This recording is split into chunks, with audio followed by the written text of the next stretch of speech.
Right now, the off-campus house where 4 Idaho college students were brutally murdered is now being torn down. School officials are calling it a very important step toward finding closure. But for some family members, they disagree with that. ABC's Andrea Fujii has the details. This morning, the home where 4 University of Idaho college students were killed last year is set to be torn down, but not without opposition from some of the victims' families. I think the world agrees with them, but the home also has a significant emotional value to it. In a new statement, the families of Kaylee Gonzalez and Xana Kernodle argue the house is also a critical piece of evidence, saying when the victims can't speak, you have to speak for them when you feel someone is hurting the case.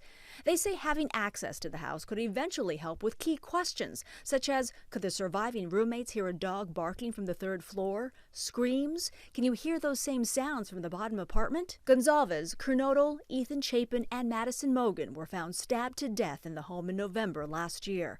Prosecutors allege Brian Koberger, a criminology PhD student at nearby Washington State University, broke in and killed them. He did not offer a plea, so the judge entered a not guilty plea on his behalf.